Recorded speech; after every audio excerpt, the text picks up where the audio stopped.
Bienvenue à vous dans cette nouvelle vidéo d'actualité auto. On se retrouve aujourd'hui pour parler d'une très bonne nouvelle puisque les ZFE c'est fini. En effet, pendant la soirée du 28 mai 2025, les députés de l'Assemblée nationale ont confirmé via leur vote la suppression de ces fameuses ZFE. Donc il y a pas mal de choses à dire à propos de ce flop qu'ont été les ZFE et ce sera le gros sujet de la vidéo du jour. Évidemment, il y a d'autres sujets qui auraient pu mériter une vidéo aujourd'hui et c'était le cas hier aussi. Ce qui fait que la vidéo de vendredi et probablement la vidéo de samedi aussi vont être très dense en actualité auto, avec peut-être des formats un peu plus longs que d'habitude. Mais bon, on a tellement rarement d'aussi bonnes nouvelles qu'aujourd'hui, on se fait une vidéo spéciale sur les ZFE. Quoi qu'il en soit, j'espère que la vidéo du jour vous intéressera. Si c'est le cas, je compte sur vous pour le montrer en laissant un petit like, en vous abonnant pour les prochaines vidéos, et aussi, bien sûr, en laissant un petit commentaire pour me donner votre avis sur la fin de ces ZFE, ou tout simplement pour le référencement de cette vidéo.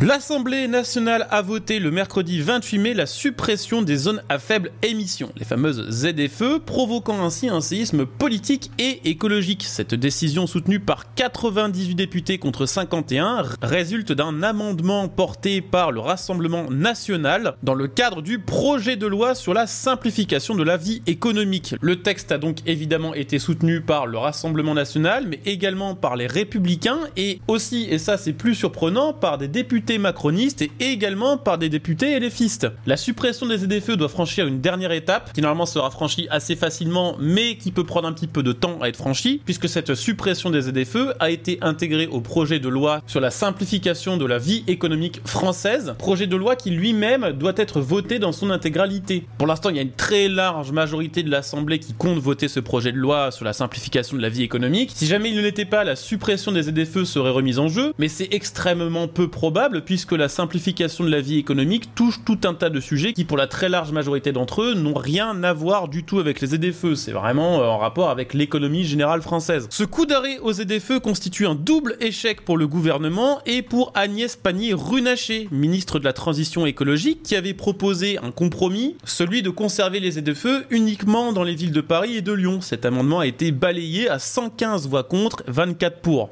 Les ZFE ont vu le jour en 2018 sous l'impulsion d'Elisabeth Borne, qui était à l'époque non pas ministre des 49.3 mais ministre des Transports. Ce dispositif devait limiter la circulation des véhicules les plus polluants dans les agglomérations les plus exposées à la pollution. À l'époque, le gouvernement parlait d'une mesure irréversible et surtout inévitable dans le cadre de la transition écologique, mais assez rapidement, dès les premiers déploiements des ZFE en 2020, notamment à Paris, Lyon et Grenoble, les premières critiques ont émergé. Nombreux sont ceux qui y voyaient déjà une écologie punitive frappant les plus modestes, les foyers précaires, souvent détenteurs de véhicules plus anciens et moins chers, qui petit à petit se retrouvaient exclus des centres-villes sans alternative crédible. À partir de 2022, la contestation politique autour des ZFE s'est vraiment renforcée, venant notamment du côté du Rassemblement national et du côté du Parti communiste français, qui parlaient tous les deux de bombes sociales à retardement. Déjà à l'époque, des associations comme 40 millions d'automobilistes s'érigeaient contre ce dispositif, des collectifs comme Les Gueux, impulsés par l'écrivain Alexandre Jardin, à qui on doit beaucoup pour la suppression de ces ZFE,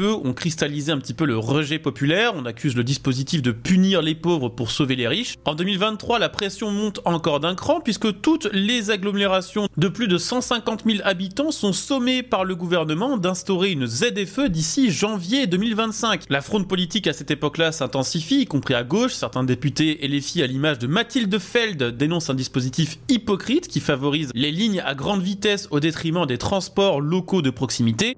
Là où a très mal joué le gouvernement dans toute cette affaire, c'est qu'il a mis beaucoup de temps à réagir et à essayer de cacher la poussière sous le tapis. Il a fallu attendre mai 2024 pour que la ministre de la Transition écologique tente de redresser la barre. Elle organisait à l'époque un sommet, une sorte de Grenelle sur la qualité de l'air pour alerter sur une urgence sanitaire, rappelant à l'époque que les ZFE ont un impact tangible sur la pollution à Paris et à Lyon, chose qui a d'ailleurs été totalement réfutée quelques mois plus tard par d'autres études qui montraient que de toute façon la qualité de l'air s'était améliorée bien avant la mise en place des ZFE, notamment parce qu'il y avait déjà des normes Euro à respecter par les constructeurs automobiles sur les moteurs thermiques et que les ZFE n'avaient eu un impact que extrêmement minime sur la qualité de l'air. Et puis on arrive à 2025 et là la France se réveille parce qu'en 2025 les ZFE sont appliqués, en tout cas théoriquement, dans toutes les villes de plus de 150 000 habitants et du jour au lendemain il y a des millions de Français qui se rendent compte qu'ils ont plus le droit de rouler avec leur voiture dans les villes où ils habitent, où ils travaillent. Pour vous donner un simple exemple qui est quand même assez parlant, à Paris, les véhicules critère 3 étaient normalement interdits à partir de 2025. Des véhicules critère 3 en France, il y en a environ 7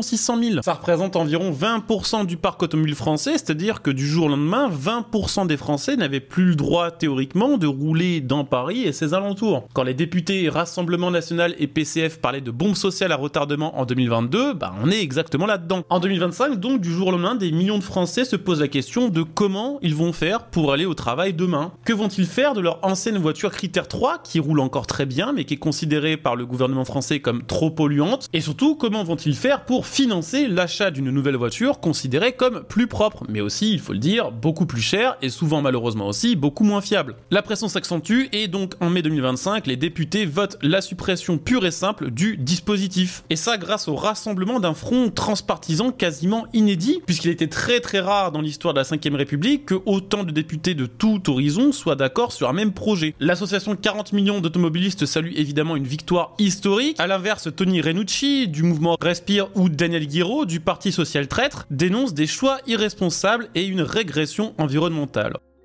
Dans un premier temps, bien sûr, il faut être satisfait que pour une fois, les députés aient voté pour quelque chose qui était massivement demandé par les Français. Cependant, dans un second temps, faut quand même le dire, ces suppressions des ZFE vont coûter cher à la France. Pourquoi? Parce que la France fait partie de la merveilleuse Union Européenne et que la merveilleuse Union Européenne a déjà condamné la France en 2019 pour dépassement répété des normes de dioxyde d'azote, les fameux NOx qu'on retrouve notamment dans les échappements des voitures diesel. En 2024, la Commission européenne a adressé un nouvel avertissement à la France, et même si le Conseil d'État s'est félicité en avril 2025 des progrès accomplis en ce qui concerne la qualité de l'air dans les agglomérations, passant de 13 communes en dépassement des seuils à une seule, la réalité c'est qu'il est tout à fait possible que la Commission européenne nous demande de rembourser 1 milliard d'euros qu'elle avait donné à la France destinés à mettre en place des aides au passage aux ZFE, mais surtout ça va peut-être obliger la France à se priver d'environ 3,3 milliards de subventions européennes, eux aussi destinées à la transition écologique française, dont le gouvernement français aurait bien eu besoin en ces temps difficiles. La suppression de ces ZFE pose quand même beaucoup de questions en ce qui concerne l'avenir. Déjà de 1, parce que dans quelques années, en 2030, la nouvelle directive européenne sur la qualité de l'air prévoit d'abaisser de moitié le seuil autorisé dans l'air ambiant des NOx, les fameux dioxydes d'azote dont on passait plus tôt. D'après les projections du gouvernement, 25 agglomérations dépasseront cette nouvelle limite, un chiffre qui grimpe à 41 si on se base sur les normes OMS qui seront appliquées en 2050. Autrement dit, l'abandon des ZFE pourrait saper la capacité de la France à respecter ses engagements climatiques et sanitaires à long terme. Autre question,